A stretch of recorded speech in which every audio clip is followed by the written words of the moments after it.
ఇప్పుడు ఈ దండోరాలో Janga character elevate Jagga. చేయడానికి జగ్గా జగ్గా క్యారెక్టర్ ఎలివేట్ చేయడానికి మార్క్ రాబిన్సన్ బో ఎలాంటి ప్రయత్నం చేశాడు, అసలు ఏంటి మార్క్ అవుట్పుట్ ఎలా రాబిన్ ఉంది?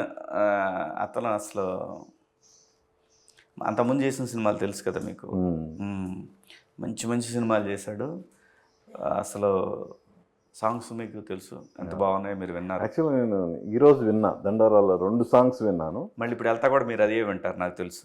అసలు టైటిల్ సాంగ్ అయితే చాలా బాగుంది. అసలు అది అందులో ఉన్న పదాలు అది గానీ, చాలా రోజులు వెళ్తుందండి సాంగ్ అది. ఆ సాంగ్ రాసిన కాసర్ల కాసర్ల శ్యామ్కి ఆ. మళ్ళా ఒకసారి నేషనల్ అవార్డు రావచ్చు ఆశ్చర్యమే లేదు. అనే ఒక feeling ఆశ్చర్యమే అయితే లేదు, వచ్చింది నాకు. ఆశ్చర్యమే లేదు. ఉమ్, అంత స్వచ్ఛంగా ఉంటుంది భాష కూడా. ఉమ్, లిరిక్స్ కూడా ఎక్కడ ఎవడో చెప్పలేని విధంగా ఉండదు, ఎవరో పాడుకోలేని విధంగా ఉండదు. ఉమ్, ఎవడైనా పాడుకుంటానికి అనువుగా ఉండే స్వచ్ఛమైన ఆణిముత్యాల లాంటి తెలుగు. ఉమ్. అలాగే ఈవెన్ డ్యూయట్ కూడా దండోరా పిల్ల వాళ్ళిద్దరి మీద తీసిన అది కూడా చాలా, అంటే మంచి మెలోడీ బాగుంది, అసలు క్యాచీగా ఉంది. అలాగే మా ఇద్దరు సాంగ్ అయినా కూడా. మీ ఇద్దరు సాంగ్ ఆ, ఏంటి మీ సాంగ్ ఏంటి? మా ఇద్దరిది మెలోడీ, అది మెలోడీ. Melody montage song. ఒక ఒక కథ నడుస్తూ ఉంటుంది దాంట్లో. అవునా? ఆ, చాలా బ్యూటిఫుల్గా ఉంటుందండి. లవ్ ఫెయిల్యూరా ఇందులో మీ ఇద్దరు? అండి సుబ్బారావు అన్ని చెప్పాలా? మరి మీరు చూడరా, ఇంకేం సినిమా చూస్తారు మీరు? ఆ, అలాగే అతను బ్యాక్గ్రౌండ్ స్కోర్ అసలు నెక్స్ట్ లెవెల్. మంచి తెలుగు మ్యూజిక్ డైరెక్టర్. ఇంత మంచోడు ఉన్నాడా అనిపించింది నాకు. అది నాకు తెలియదు అంతమంది, మనం వచ్చిందే అంత 2 ఏళ్ళు అయింది మళ్ళీ వెనక్కి వచ్చి. ఈలోపు కనుక్కునే వాళ్ళకి చాలామంది వచ్చేస్తున్నారు, కనపడుతున్నారు కొత్త కొత్త పిల్లలు. చాలా బాగా చేశాడండి. పెద్ద మ్యూజిక్ డైరెక్టర్ అవుతాడు ఈయన కూడా. ఓకే. మనం చెన్నై పోవాల్సిన అవసరం లేదేమో అనిపించింది నాకు. ఓకే. సో సినిమా చూసి బయటకు వచ్చే ఆడియన్స్కి ఈ సినిమాలో గుర్తుండిపోయే పాత్రలు అంటే ఏంటి? నన్ను అడగకూడదు అది, మీరు నేను అడిగితే నేనేం చెప్పలేను.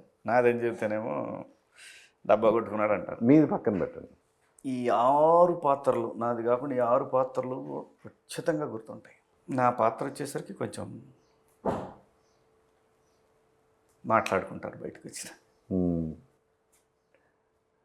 ఇప్పుడు రీఎంట్రీ తర్వాత మూడు పాత్రలు, చంద్రశేఖర్ కానీ, ఇది జగ్గా కానీ, మధ్యలో వచ్చిన వంగపతి కానీ, ఈ 3 పాత్రల్ని తూకం ఏమంటే దేనికి ఎక్కువ బరువు ఉంటుంది చెప్పండి?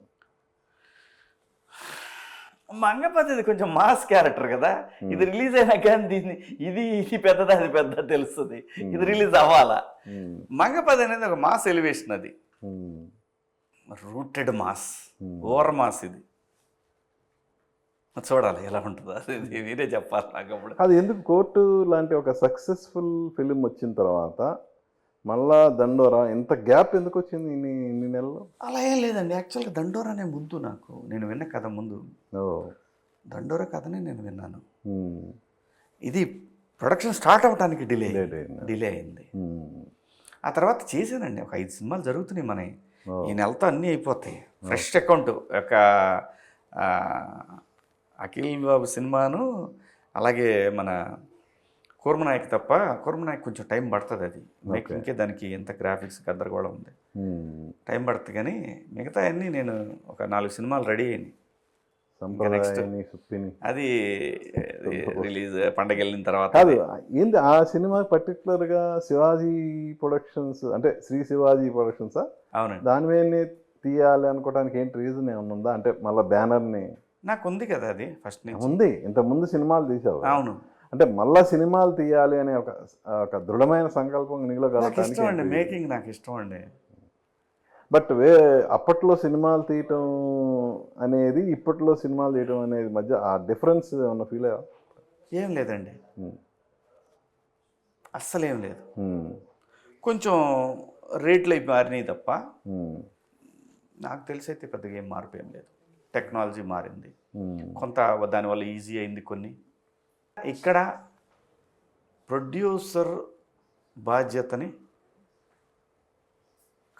కథ ఎంచుకునే దగ్గర నుంచి కాపీ తీసే వరకు తను నిర్లక్ష్యంగా వ్యవహరించకపోతే ఏ ప్రాబ్లం రాదండి. నాకు అందుకే ధైర్యంగా చేశాను నేను ఆ సినిమాని కూడా.